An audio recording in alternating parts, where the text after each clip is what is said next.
Welcome r/EntitledParents. Fiance's family banned me from a home after he dies. I'm going to preface this by saying that brevity is not my strong point. Sorry. It was hard to know what to include, since there's a lot of backstory. If nothing else, writing this felt good, because it was a very traumatic time, and getting it off my chest is helpful. Hopefully no one thinks I'm the entitled one. Also, I'm not sure how well this fits in this sub, since it's really about an entire entitled family. If you know somewhere it would be better suited for, let me know. So, my fiancé, N, died very unexpectedly in 2016, at the age of 35. I was 26 at the time.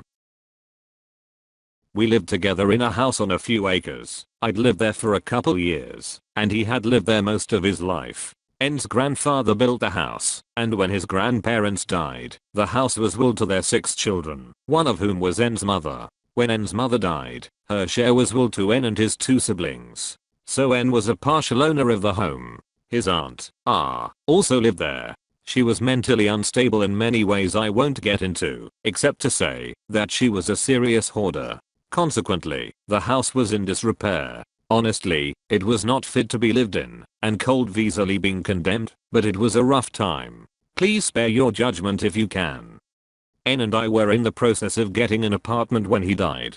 Since N and R were the only partial owners living there, they paid all the property taxes and for repairs, etc. I contributed to after I moved in. It's not like N and I were just squatting there or something. A couple months before N died, R had some health issues that resulted in her being hospitalized and then moving into an apartment. That's when the entitled family, N's aunts, uncles, and cousins, swooped in and started demanding that we move out so they could sell the property. Okay, fine. We were planning on moving anyway. They were really unrealistic about the timeline though. At one point they insisted that, since we were low income, all we needed to do was contact the government EM. They weren't sure what department, and they'd just give us a small house and some land. That's how out of touch with reality these people were. They'd just show up in the house whenever they wanted, which I guess legally was their right, but it's also pretty rude and entitled to just come into someone's home on a regular basis without even speaking to them while you're there, much less letting them know beforehand. Anyway, when N died, they were unabashedly elated.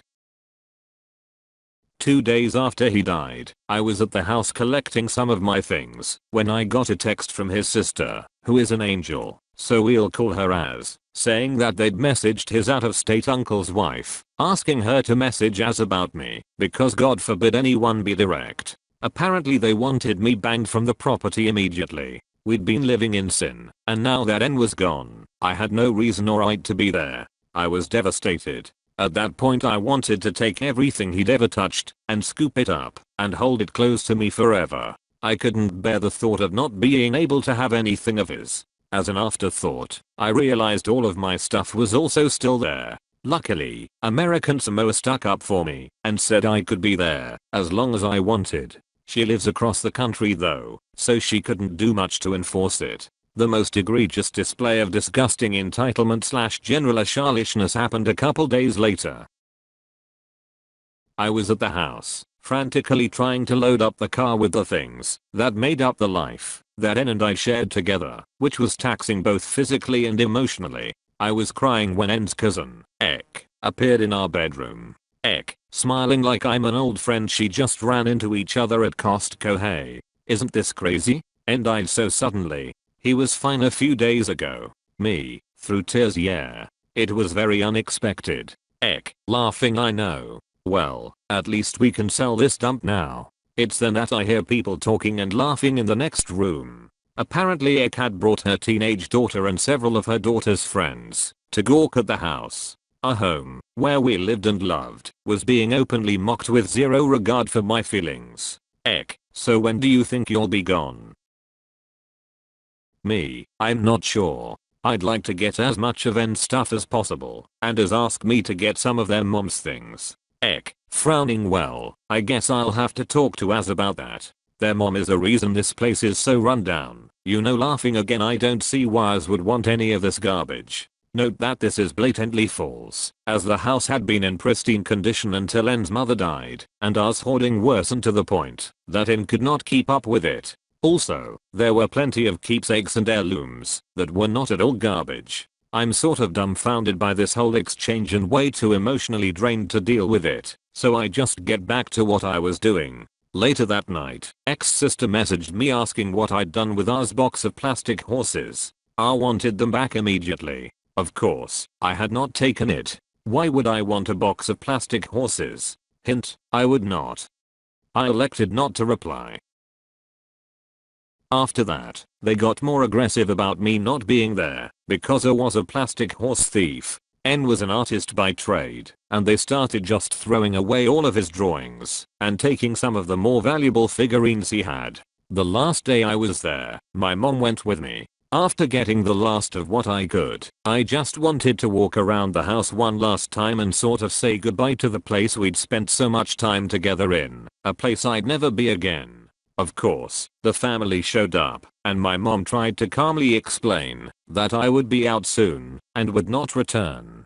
She tried to appeal to their sense of humanity by explaining how traumatized I was from his death and how I just needed this for some semblance of closure, but his aunt got in her face and lectured her about how N was in hell and I'd be going there too. Then my mom, who somehow managed not to knock her teeth out, reminded her that as had told me I could be there.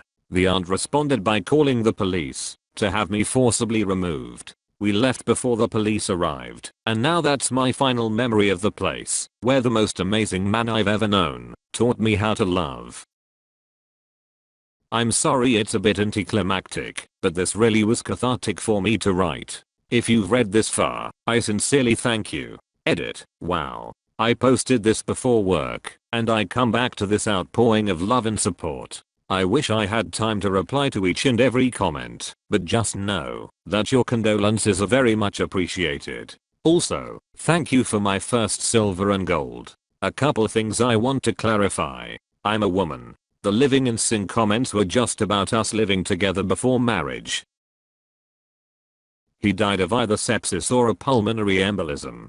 The hospital said one thing, the me said another. I appreciate everyone saying I may have had legal recourse, but at the time, my entire life and all my future plans had been ripped away from me. It was not worth spending the little energy I had to try to drag it out any further. His sister and brother were his legal next of kin, and he did not have a will. Since his sister told me to get all of his and their mom's things, I was never worried about them coming after me for stealing any of it.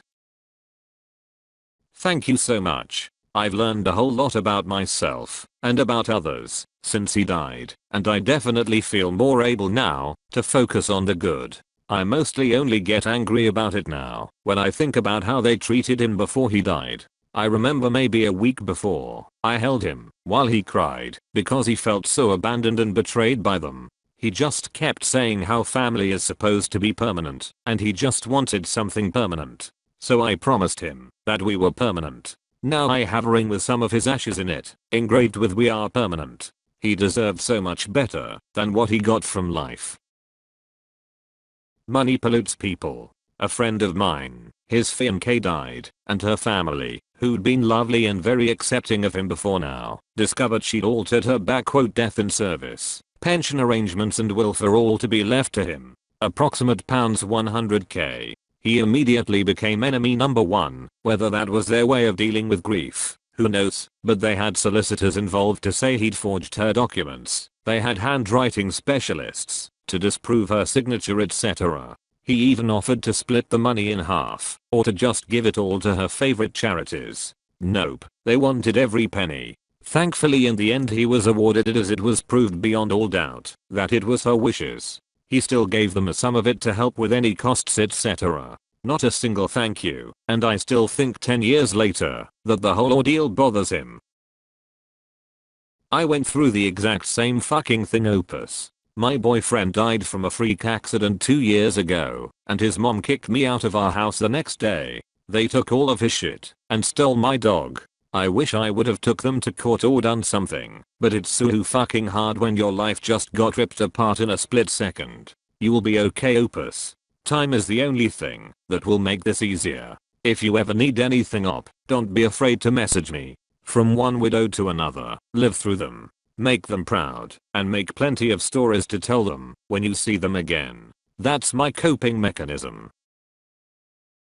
I'm so sorry for your loss. Allow yourself time to grieve. Even though you weren't married, it doesn't mean your loss was any less than a wife's would be. They were horribly rude to you, and it is a reflection of their greed, selfishness, and lack of empathy. It has nothing to do with you. Try to find a grief counselor. It can help you deal with all the emotions that follow the loss of a loved one. You will be in my thoughts and prayers. Hey, I'm really sorry. My mother went through this 19 years ago when my father passed. Relatives on my dad's side took away my baby seat from the car, so my mom couldn't drive me anywhere after he died, so they would have control. And there's a lot more stories like that made me tell my grandma that I'd always love her, but I'd never speak to her or that side of the family again for as long as I'd live, for the way they treated my mother after dad died. You've washed your hands with these people and you won't have to deal with them again, hopefully. They will get their karma like everyone does.